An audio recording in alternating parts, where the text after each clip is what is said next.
Good evening, good evening. Welcome to Live in Conversation.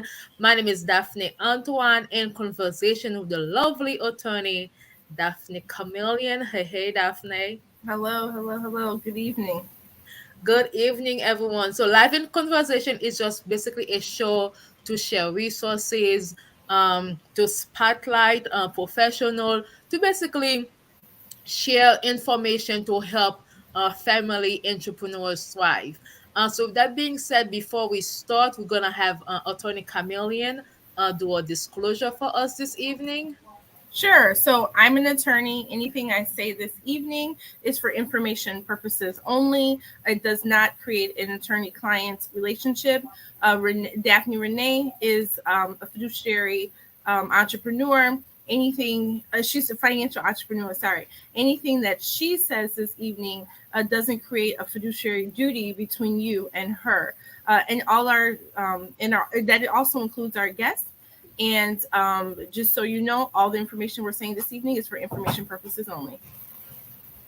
Back to you, Daphnée. Awesome. Thank you for sharing that. So we are in the month of March. We just relaunched, and March is Women History Month. And as we stated earlier or last week, we want to take this opportunity to highlight Haitian female. Say heroin for me, please. I think I'm saying it incorrectly with my thick accent. Heroin. Heroin? Heroin. Well, Okay. yeah. I was like, Yeah. is that how you say heroin? It, Okay. Thank it you. sounds it sounds similar to what you think it does. Yeah, I'm like, is that what I'm saying? Yeah. So, with that being said, we want to celebrate Haitian female pioneers, past and present, to encourage us, to motivate us, to inspire us in regards to what's possible for us too. So, with that being said, Attorney Chameleon is going to highlight a very, I guess, inspirational person in Haitian history. In not only history, it's present too. This is present day. So I'm going to solo Attorney Chameleon, who's gonna share about this wonderful person with us. So I'm going to be talking about Ertha Pascal-Trouillot. Please correct me, Daphnée, if I'm saying it inaccurately, because my Creole is malou, as they say.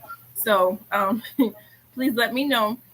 She is a person we'll be featuring tonight, and I learned about her. I did not know about her. So she was a first Haitian woman president, right, which was huge. And it's not just that. So she was a provisional president of Haiti for 11 months in 1990 through 1991. She is the first woman in Haitian history to hold the office of presidency.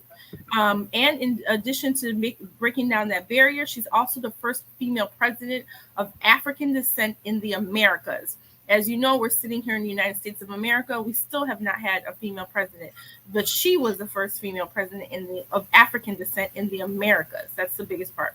Another interesting fact about her, as we're talking about Women's Month, and recently just had Women International Day, she was an attorney. She received her law degree in Haiti. I believe it's L'École de Droit de Gonaive in Port-au-Prince. She's held various legal positions, and she became a judge. And she was actually became the first woman the first woman justice of the Haitian Supreme Court.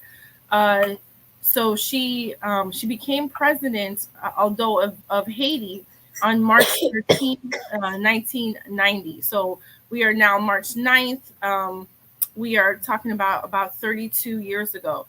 And something that was truly significant that I thought that she said was when she was giving her inaugural speech, she said the famous words that she accepted the presidency she said, I accepted this heavy task in the name of Haitian women. Especially, like I said, we are Women History Month. We just had Women International Day. That to me was like very powerful to become president and to understand how the significance of her becoming a president of a country what impact that would have on women. Now, if some people may know, some people may not know. Haiti's constantly in the news, and it's very it's had a very tumultuous political history, to say the least. One of the biggest accomplishments that she did was she oversaw the very first free election in Haiti, which occurred in December 16, 1990, and that's when Jean-Baptiste Aristide won. So that was something huge. Unfortunately, afterwards, he had her jailed, but she was in jail for one day, and then apparently the U.S. stepped in, and then she was let go. Ms. Pascal-Trouillot is actually still living, which is a blessing to all of us. That I don't know if she's in Haiti or she's in the States or wherever, but that is truly like a living legend, as you would say, to still have her. It would be an honor if I ever meet her in my life to meet a president, and then also to have a woman of woman descent. So that is our spotlight. Ertha Pascal-Trouillot. So Daphnée Renee, let me know if I said that right. I'm sure I said that wrong. Don't come for me, but just correct me, please. You're on mute. I'm muted. You did great. And as a matter of fact, our special guest this evening has a family tie with Pascal Trouillot. So she's gonna be sharing that with us this evening. Yes, I know, right? Small world. Yeah, small world. So with that being said, thank you for sharing that. So you mentioned not only Haitian female president, but first female president of African descent in the Americas. Yep. So Haitian has been paving the way Absolutely since the beginning, and we are still doing it, and we will continue to do it. So thank you so much for educating us about Miss Pascal-Trouillot. So with that being said, it is time for immigration news. We have an attorney with us. We are here to share information pertaining to the immigrant community. So if you or you know someone who may need this information, please share. Reach out to Attorney Camilien. That's why we're here. And if you have any question that you would like her to answer live for us, for you or for us, feel free to always comment or reach out to us, and she can answer your questions for you live as well. Are you ready for the immigration segment, Attorney Camilien? Yes, I am. Awesome. So there's two things I will be talking about this evening, very briefly.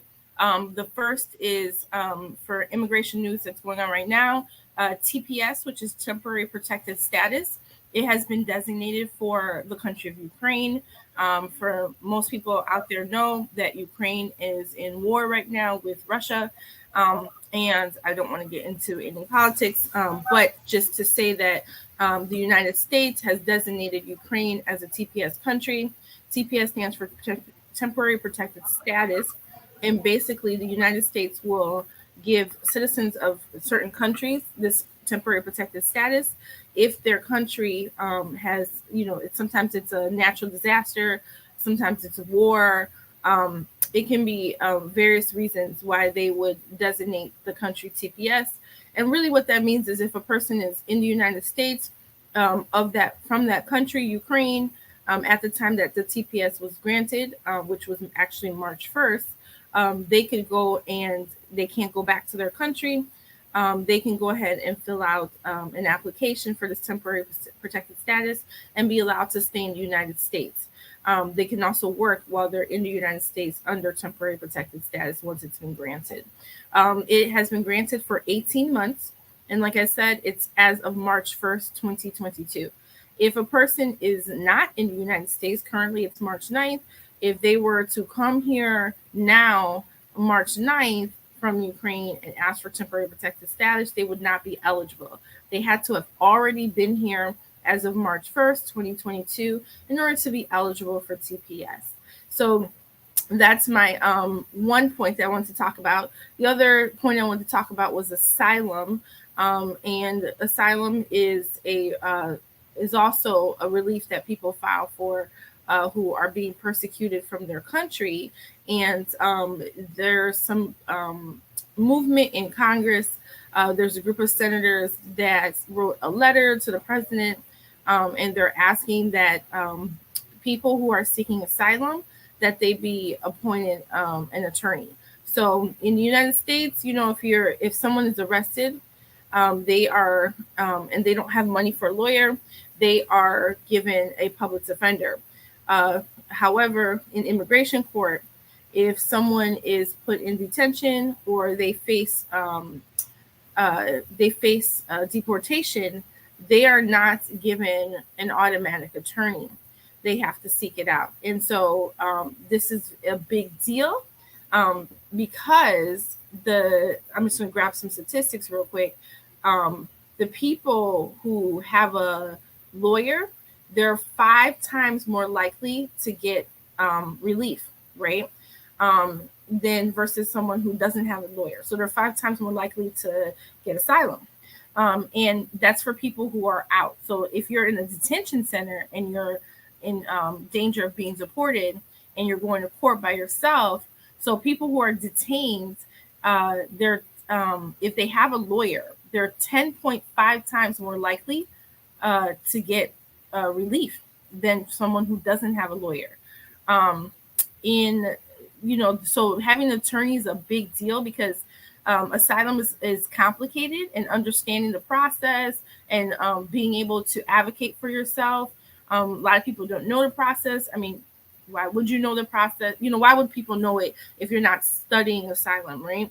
And it just can be very complicated.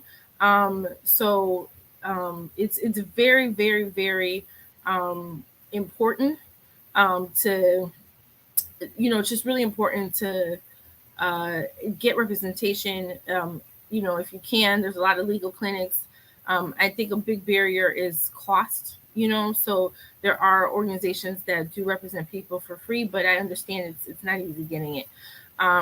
The other thing is that between 2001 and 2021, so over a 20-year span, over 1.3 million people went to court by themselves. And that's, went to immigration court, facing deportation proceedings by themselves. Remember, I told you that statistic, you're 10 times more likely if you're detained to get some type of relief, to be approved if you have a lawyer, and then you're 5 times more likely if you're by yourself, if you're out and about and coming to court. So it makes a huge difference if you have some type of legal representation. And asylum, I think people are it's very strict, the law, and it's you have to qualify, and if you have to prove that you qualify. But if you don't understand the process, or you're unable to prove it, you're not going to be successful. And so that's when legal representation can be very helpful. Back to you, Renee.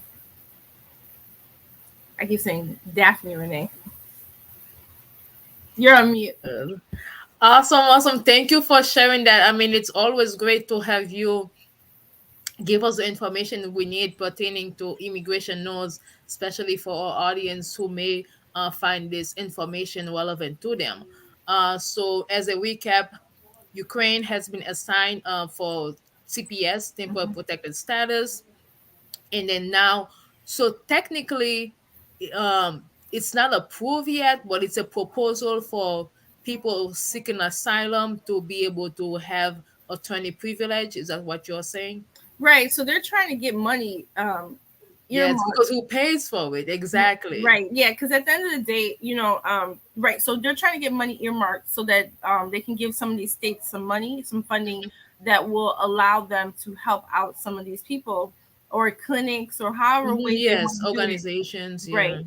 So go ahead and represent these people, because at the end of the day, they still have to get paid. Because asylum, exactly. right, in asylum, as we say, this can take a 2 or 3 year process, so it's a long time. Mhm.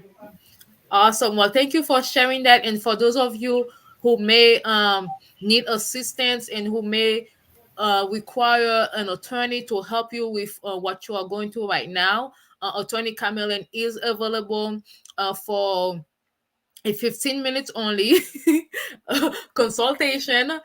So if you want to consult with her regarding your case or your family case, she can be reached at 847-410-9022, 847-410-9022. And And again, oh, go ahead, I'm sorry. yeah, and it's a free consultation for the first 15 minutes. And leave a message. Please leave a message. Leave a Leave a message. message. And if you have a general question, feel free to reach out to us in Yes, Messenger, and then we may be able to answer those questions for you, live. So take right. advantage of that also. Yeah. Uh, so with that being said, now it's part of our resource segment, or entrepreneur resource segment. And the resource I'm going to be sharing this evening is connected to our guest this evening. I actually saw the resource from her Facebook page, and I said, let me share it, and then also let bring her in so she can give us some insider details about how, if you are interested in working with this company or starting a career with the Department of Human Services, then you have someone that you can reach out to, or who can be answering some questions for us this evening to help you uh, get ahead. So, with that being said, let me share those two resources for you all this evening. All right. You're spotlighting me. I'm spotlighting you. I just love you so much that I Yeah. want to spotlight you. That's what I do. This is what I do. Okay, hello everyone. Good evening. Welcome to those of you joining us live. This is Live in Conversation. I am Daphnée Antoine. I am a mother, wife, entrepreneur, church member, you name it. Most likely I do it. So with that being said, this segment is to share resources. If you're an entrepreneur, or maybe you just is a family person and you need some resources right now to help you get ahead in your journey and your career, this afternoon I'm going to be sharing with you. Let me get my share screen window. Currently, the Department of Human Services is going to be hosting a information session in regard to the upcoming, I guess, employment need. So it's not there. Okay. I'm going to have our guests speak more about that this evening. So just so you know, my resource this evening is to share with you all an event that's gonna be held via Zoom on the 25th of March. The 25th of March. I will put the posting and the comment, and I'll try to display it again since I'm not able to do it right now.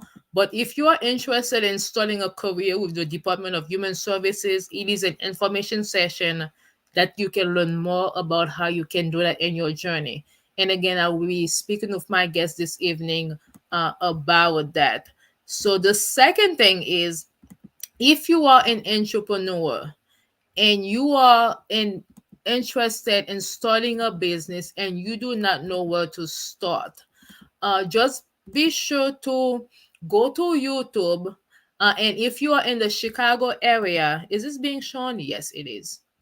If you are in the Chicago area and you're not sure as to how to exactly go about starting a business, having the legal paperwork done, the Chicago BACP has a YouTube page that has several videos that can give you the information you need to get started. So do not feel intimidated. There are resources out there. There are people that you Good can talk morning. to. They This have webinar offers classes, and those classes are usually live with the organization. But then obviously, if you're an entrepreneur, you do not have time, you are busy, then it's also being replayed on YouTube as well. So these are the two resources that I wanted to share with you all tonight. And I do not want to take any more time from our guests this evening. So we do professional spotlight so that we can have people who have experience in the field who can help us, direct us, and let us know kind of the pathway for those of us who may be interested in the career choice. So without further ado, please welcome Mrs. Ketlie Acacia-Luckett. She is a community activist. She is a social worker and assistant administrator, retired assistant administrator with the Human Department of Human Services, and she is a mom. So please welcome Mrs. Ketlie Acacia Luckett. Hello, Miss Luckett. How are you? Thank you for being with us. Can you hear me? Oh, I She's on think mute. yes, I can't hear anything. you can hear me. We can hear you, and we can hear your background too. Wow. Okay. Can you hear us? Okay, she can hear us. Let's So maybe see. she should go. She can come back on. Okay, sorry about that, folks.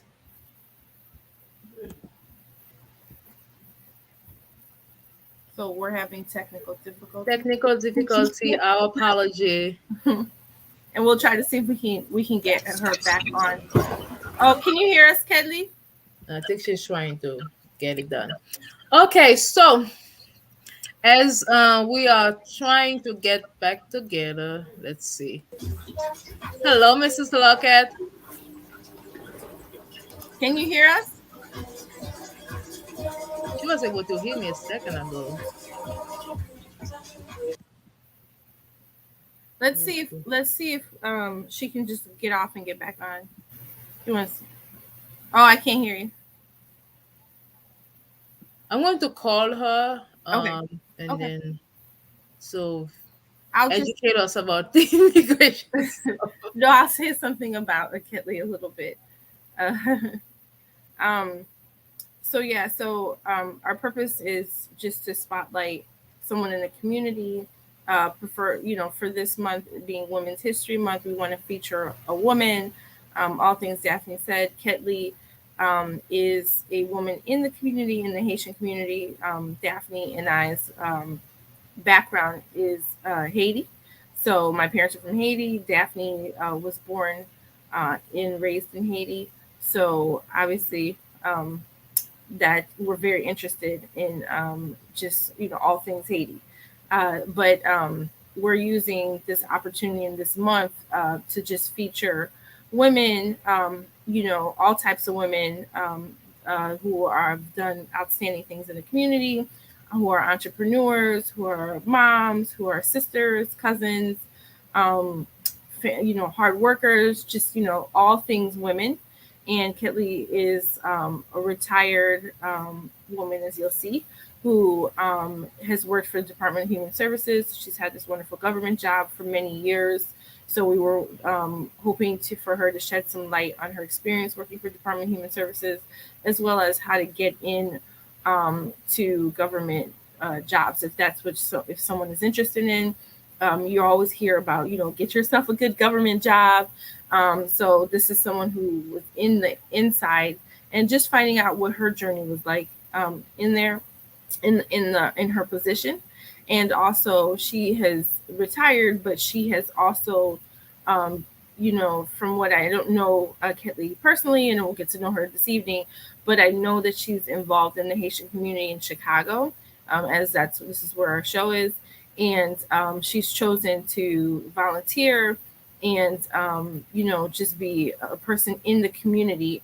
And so we're just trying to, kind of find out why she decided to do that, because not everybody decides to volunteer and to give back. So why was that important to Ketlie? So hopefully we can get her back on and she can hear us, and then we can go from there.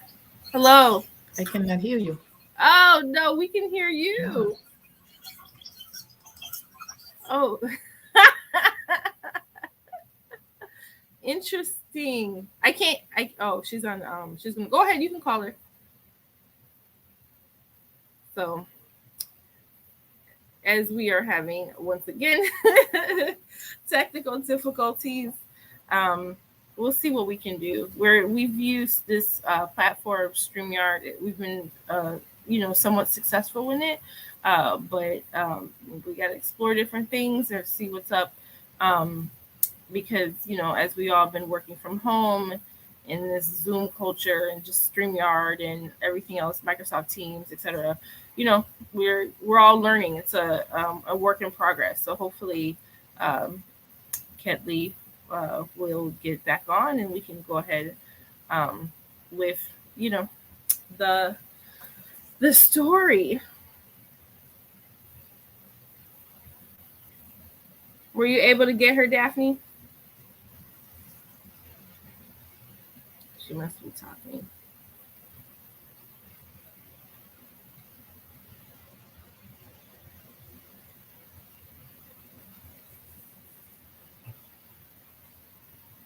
Our hope is to create, just to continue on, our hope is to create 35 minutes. We're kind of loose on it. Platform where we're able to feature more people. This month is Women's History Month. In the future, we want to feature more entrepreneurs, more male and females doing things in the community, just people out in the Chicagoland community, but not just, we're open to suggestions because we do our podcast remotely. We can talk to anybody anywhere in the world. So if you know of a person, an entrepreneur or someone very active in their community, anybody that Can you needs hear me? interested in the show, then go ahead and send us a Yes, I message. hear you little. Let me put the volume up. Yeah, go ahead and send us a message, and we'll go from there, and we'll see if we can spotlight them. And if they want to spotlight their business as well, we have no problem doing that as well. We appreciate it. Good evening. Good evening. Wait, we can't hear you, Daphnée. Are you on mute? Oh my gosh. I cannot hear Daphnée, but I can hear Daphnée Camilien. Yeah. Oh, you're on mute. Are you gonna do now? Unmute yourself. Unmute yourself. Okay. No, we can't hear you. Can you hear me? Yeah, I can hear you, Ketlie. How about now? Yes. Yes. I hear. Awesome. Mhm. Welcome back to Live in Conversation. If you are still here, we appreciate you. Thank you for being with us. Live in Conversation is a show that share information, resources, and highlight individuals who can shed some light into the career and how they can inspire us and give us information about how we can, if we are interested, follow the footstep. So we have the lovely Mrs. Ketlie Acacia-Luckett with us this evening, who is a retired social worker and assistant administrator with the Department of Human Services. And like me, like Daphne's parents, Daphnée Camilien's parents, we have two Daphnes. We are from Haiti, so we're going to be speaking about our experience in Haiti too. So I'm gonna have Daphnée ask you the first questions. Oh. Thank you for having me, guys. Oh, yeah. Awesome. Yes. I'm honored to be in that discussion tonight, Oh, especially this is Women's Month. Yes, and please introduce yourself as well. Okay, my name is Ketlie Acacia-Luckett. great. So yeah, so I wanted to ask you. I was giving a little background, and I definitely mentioned that you were from Haiti, but I wanted to know like what part of Haiti were you from, and when did you emigrate to the United States? Okay, I'm from Jeremy, Haiti. Yes, and I've been Me in too. the, you are?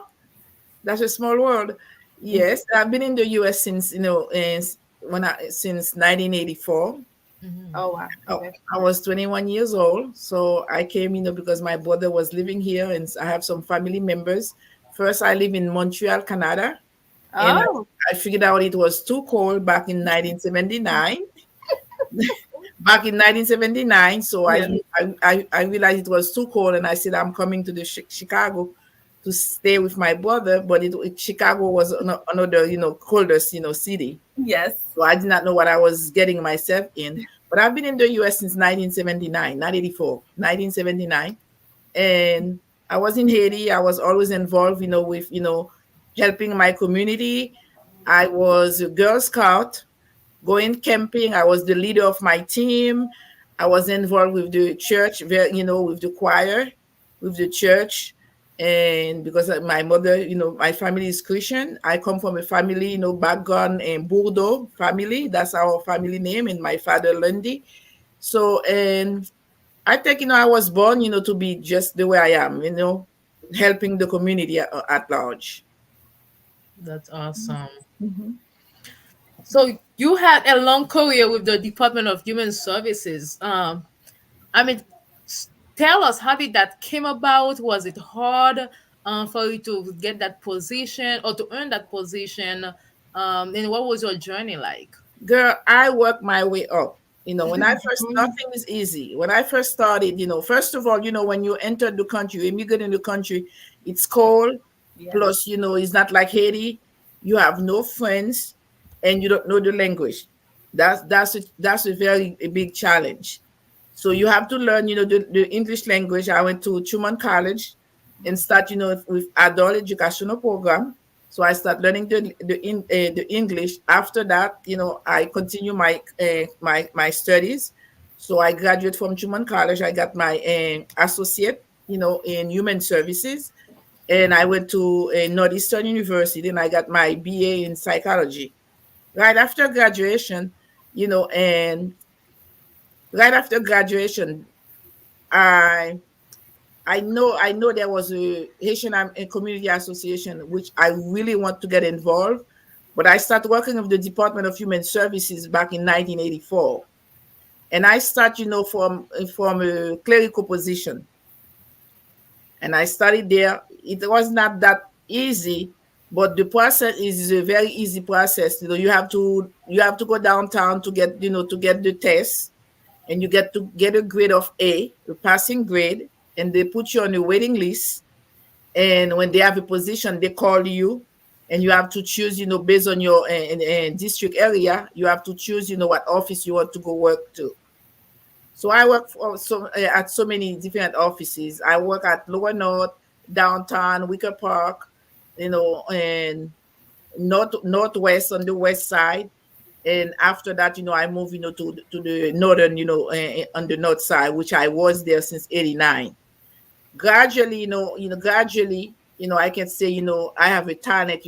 I learned fast, so I become a caseworker. While I was, a caseworker, I heard a caseworker behind me who was interviewing the Asian, customer, and she was telling the customer that, and they gave you like $150 on stamp, and you think that, it's not enough.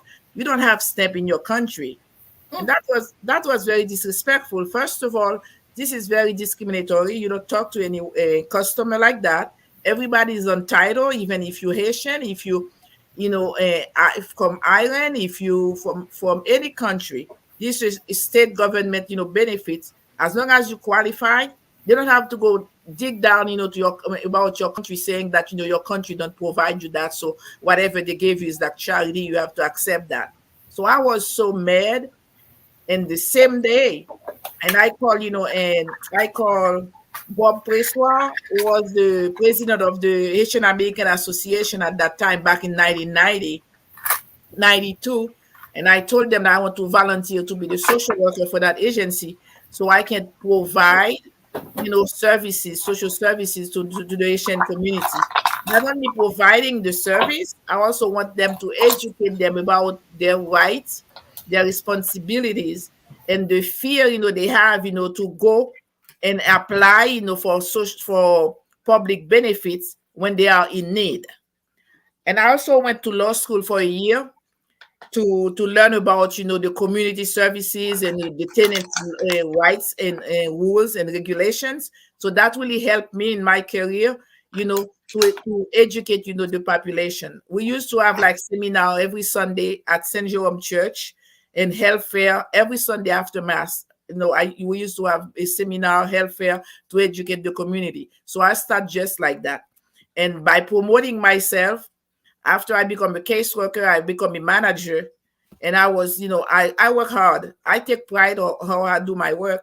And I learn, the policy. I learn, the rules and the regulations. And I cannot tolerate, a caseworker intimidating, a customer regardless of their social ethnic or their background. So after that, I become, the assistant administrator back in I think it's 2007. And I had worked, with the Department of Human Services for 38 years. And I pay my dues. and this USA is a land of opportunity.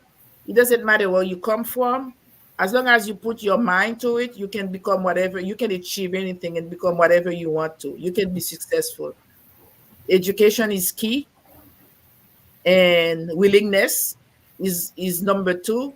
As long as you want to become somebody, you could do it.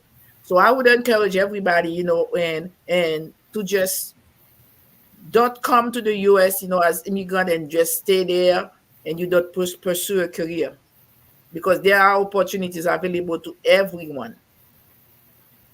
Yes. Is there any advice to the person out there who's looking? Because it was the Illinois Department of Human Services. Mm-hmm. So we're working for the state. So if they're in another state or even in the state of Illinois, what advice would you get to? Because you always hear, I'll speak of myself. Yes. I always hear, get your work for the state, the federal government, the city. Those are all good jobs. Good job, yes. Yeah, they're steady. So what advice would you give someone who's interested in working for a state, the city, the federal government, as far as pursuing it? Is outreach. Do not be afraid, to apply, because you can start from a scratch one. And plus the government give you the opportunity to send you to school while you're doing, and we have a program called upward mobility. They pay for you to go to school. So they give you time to go to school during working hours. So this month there's an outreach for DHS DHS, seeking for people to work. So I put it on Facebook, and I believe that I sent it to Daphnée was telling me she just saw it and share it with people. They're having those job fair. So people can go there and fill out the application. They can also go online to Department of Human Services and .gov, and you have to put an account number. You create an account, and you fill out the applications. There are multiple jobs available based on your educations and your work history. So you can choose whatever you feel like you want, you're interested of doing, and you apply. You go downtown. Now, because of the pandemic, I believe that you have to schedule an appointment to go take the test. And as long as you have an A, that's the passing grade. If you got a B, you have to wait 30 days to go back. If you have an A, so you will be on the waiting list. And there are a lot of job available. So they can call you, and you choose the office you want to work, the office and the zoning that you want to work to. And I can encourage everybody, to apply. It's a good job, because when you retire, they have good benefits. They have, if you work for 20 years, you got free health insurance, and you got a good pension. And I can tell you, when I started, back in 1984, I wasn't even making $1,000 a month, and I retired with 6 figures. Wow. So I'm proud to say that it's a good job that build your confidence, and that build your future, and you can also and have a lot of opportunities to send your kid to school. You can do whatever you want to do for a government job. So you're saying also that there's different types of jobs. It doesn't, based on your education level. So it's not just all college educated or master's degrees. Exactly. They also clerical require just a GED or a high school diploma. They also have Department of Human Services. that deal with the social services, but they also have, the Department of Labor that deal with IRS, tax, revenues, stuff like that. They also have, the nursing home. They also have the nurses, the doctors. They have multiple, yes, it's not only, people think about Department of Human Services for public benefits, but they have a lot of, department. They also have, the Department of Corrections. They have they have Department of Corrections. They have the nursing home. So it's not only the Department of Human Services for public aid, for SNAP and food stamp and medical. They have a variety, of department that people can apply. And you said something. I wanted to touch back about upward mobility. So if someone's working at Starbucks, right, or Target or Walmart, whatever, and they apply for the state, what do they do? What is upward mobility? The upward mobility is a program that the state of allow the employees to go back to school. Oh, while you're working for them. Yes, while you're working for the department, you get a degree. They allow you time, to go to school, and they pay for your education. Oh, wow. You know what I'm saying? Yeah, yes. That's a huge benefit. Yeah, it is, because I use that program, and they also give you money for childcare to help you. Because I used to take Spanish it is true. I used to take Spanish from 9 o'clock to 10 o'clock at Northeastern. So my work, schedule was 8:30. They allow you time to travel, to go to school, to take your class and come back. Wow. Yes. Yes. That's amazing. That is amazing. Because like childcare, and then you're talking about school. So like if someone wanted to just go back slowly, like you have your GD, you want to take a college class or start the program, yes, the support of employee, that's huge. That's amazing. Yes. Yeah. That's a very good, program. It's a very good job. Yeah. Yeah. For sure. I shared the flyer. Yes, I see that. You saw it? Okay. Mm-hmm. So awesome. Let me edit again. Okay. So for those of you who may be interested on Friday, March 25th, it's gonna be a information session via Zoom. This is the link. And I'll also edit in the comments so that you all can just click on it. And then you can go to illinois.job2web.com to get more information. It is a form that asks you, it's like a Google form. It just basically asks your personal information, kind of some of your history, and you can attach your resume. So that I guess when you actually be part of the live, you never know, maybe they'll talk to you. I'm not sure, but then it is a Google form that you can fill out and send your information as a pre-step. All right, so let's get back to the interview. Thank you for sharing that. That's great information indeed. It is. It's very.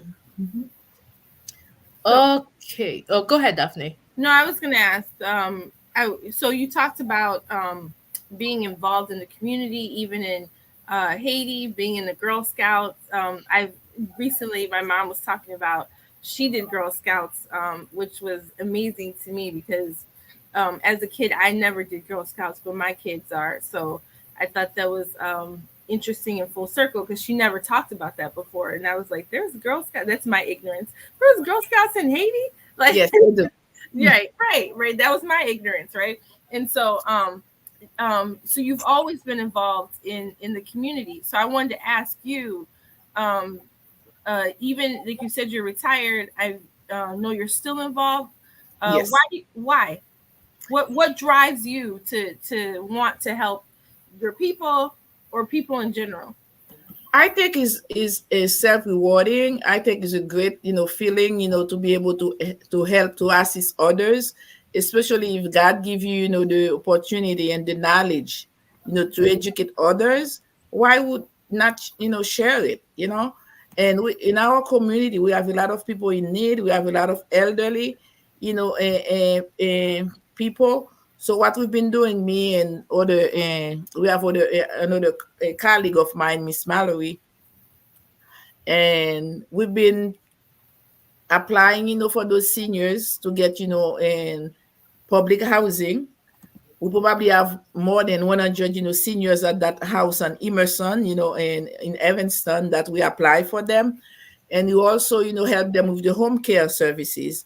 After we place them in an apartment, so we call Department of Aging and Catholic Charities, and we do the interview for them so they can find, somebody, and with the agency, we work with the agency and universal agency, and we send, some of the body able people in the community to go to training to learn, the home care, and home care rules and the techniques so they can help, those senior citizens.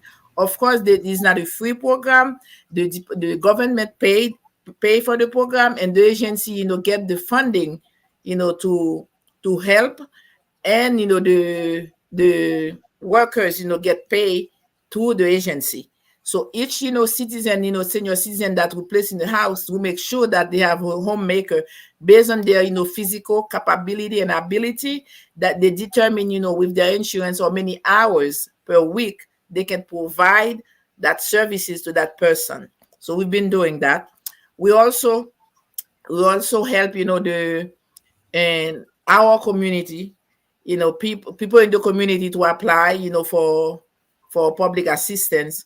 Some of them don't know how to read. Some of them, are scared, to put the wrong thing in the applications. We help them out. Even that I'm retired, I'm still helping them, with their applications, and they can mail it out. We always there, to guide them and to help them out, because every ethnic group in the US has a community agency that they can go to, or they can relate to help them out, and they feel confident that, and somebody who knows, the system can help them out.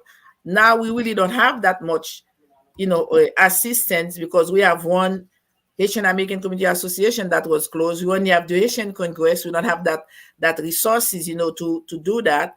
But through the Haitian Congress, we still help them out.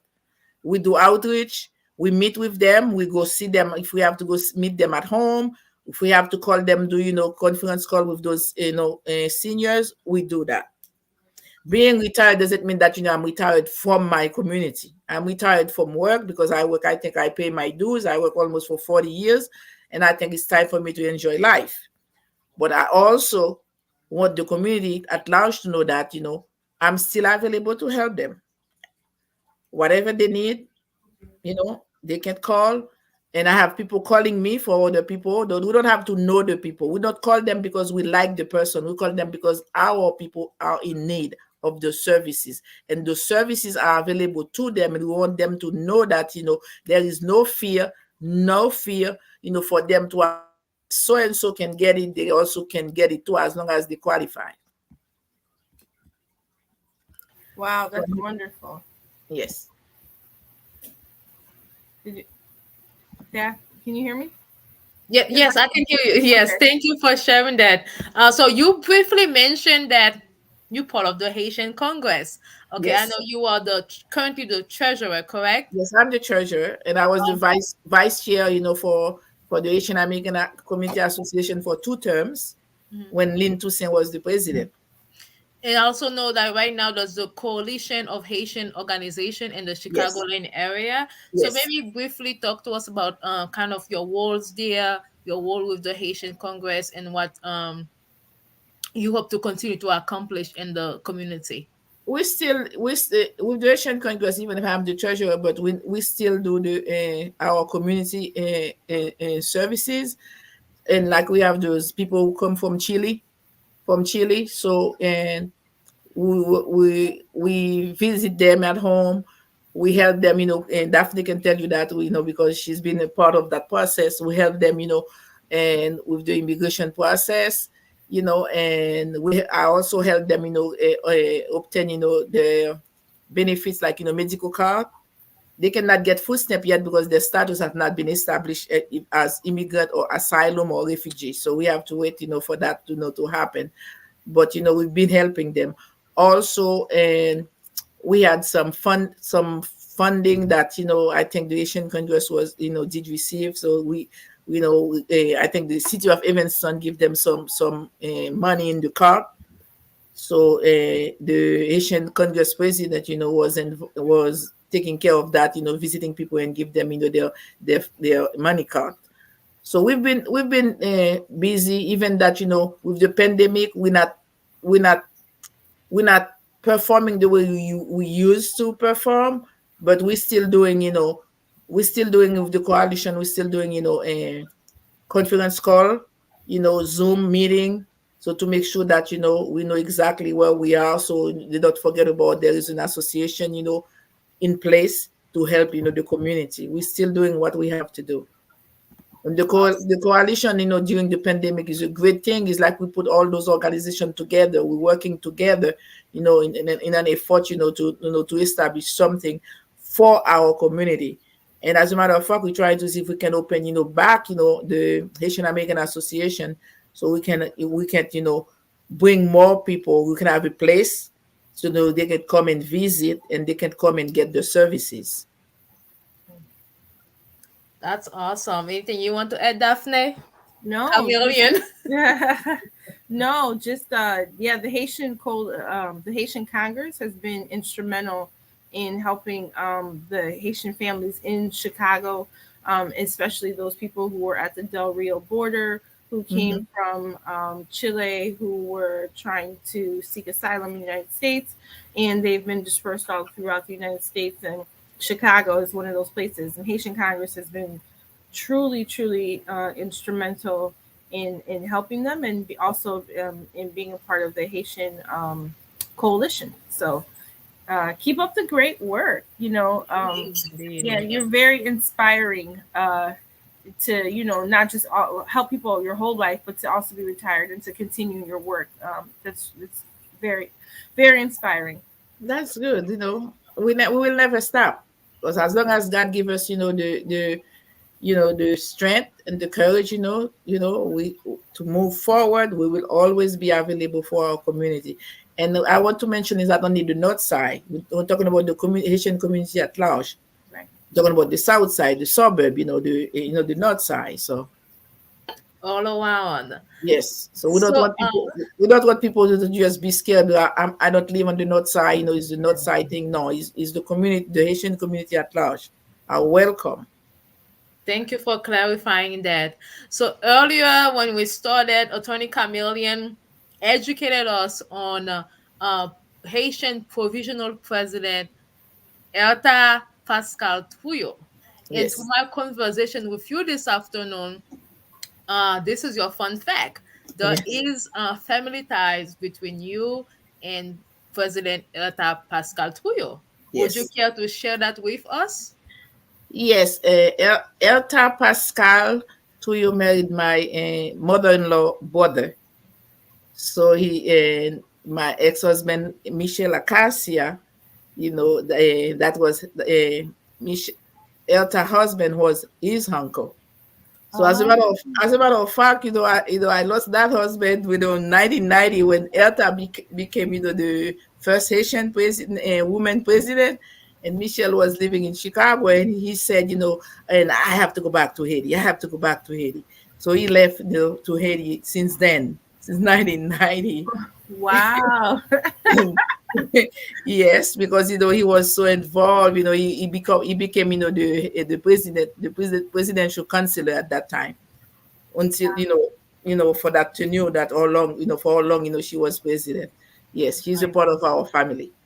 Yes, because my mother-in-law is Tuyo, was born Tuyo. Wow. Yes, so we Wow. family.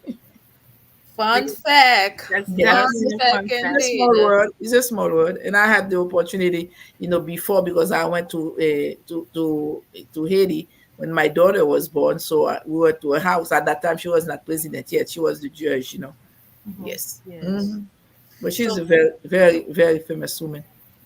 Yeah. first lawyer, Very genuine. Yes, first Supreme Judge. So do you mind if we ask, is she in Chicago? Not Chicago, in the US now, or in Haiti? yeah, Any she's in the U.S. she's She's in the in the US. U.S. with her daughter. Yes, Okay. Wow. Granny has one daughter. Can we Yeah, get an interview now? yeah, she's in the US. Give us a hook. No, I'm kidding. Some people say Uh, she's in Chicago on the south side. It's not true. She's not in Chicago. But she is in the US. I think we would know if she was here. The yeah, we Haitian will know. We community will is know. Yeah, small she's in not. Chicago. That's She's funny. not. There was a time she was in Detroit. Detroit. Okay, not Yeah, too far. Not too yeah, she's far. not too far, but she's not in Chicago. Well, Okay. it is 8:57. This has been a great conversation. We thank you for coming live to share your wisdom with us, your experience with us, and encouraging those of us who may be considering a career in Mhm. your profession. So, any last maybe recommendation, any last advice that you may have for someone who may say, "Oh, I actually like what this lady was doing, and I would love to be part of that profession." The best advice I always give to people is just be fair, be respectful, and treat people with respect, and treat people the way you want to be treated. Before you should say anything, you can't regret think twice, because at my job I become just the I can tell you it's like the angel. I changed the place because of my attitude. They said attitude is just like a tire. So it's like a flat tire. If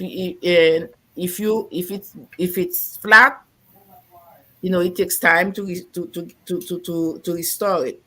So attitude, can lead you to success, and respect is the key. You Awesome. remember, we have to treat people with respect, and the way you talk to people, the way you want to be treated. That's all I can say. And you have to be sincere, and you have to show compassion to people, and That's God awesome. and God will guide us to the right path. That is awesome. Thank you kindly for sharing that. Anything you would like to add, Attorney Chameleon? No, just that picking up all these gems of wisdom. So no, and I appreciate you being on our show this evening and educating us. Thank you. That was my honor. Awesome. And also if you, I also added the Haitian Congress website in the comment. And so Uh-huh. if you like to connect with Mrs. Acacia-Luckett via the Haitian Congress website, it's haitiancongress.org. That It's all. also in the comment, and then she's on Facebook as well. So I'm sure if you want to reach out to her, she wouldn't mind. And scrolling on the bottom is a 20 chameleon contact information 847-410-9022. And her website is chameleonlaw.com. And then so if you are someone who is in need of her services, or you know someone who may need her services, feel Mm-hmm. free to reach out. As you can see, she is very generous with her wisdom. She knows what she's doing, and why not take advantage of her expertise? That's it for this evening. Thank you for sharing live being live with us in conversation. Remember to share it, because you never know who you may bless Mm-hmm. by sharing this conversation with them, and how you can encourage them, and how you can share resources with them that they may not know about. I did not know about the upward mobility, so it's a great resource. So definitely share this conversation, share this life, speak to people, like you said, be respectful and learn from people who can Mm-hmm. show you the way, because Yeah. at the end of the day, us as Haitian, we want to do for us. Okay, we are not looking for charity. As long as we have the pathway, we will take Mm-hmm. advantage of it so we can be self-sufficient. That's Mm-hmm. it for this That's evening. it. For next week, well, we will teach you about, or we will inform you about another female Haitian heroine, uh, and spotlighting another professional, an entrepreneur at that time. So have a good evening, you all. Thank you Thank, again. This thank is thank you again for having me. Thank you. Good thank night. you for being Bye. Good with us. night. Good night. All right. Good night.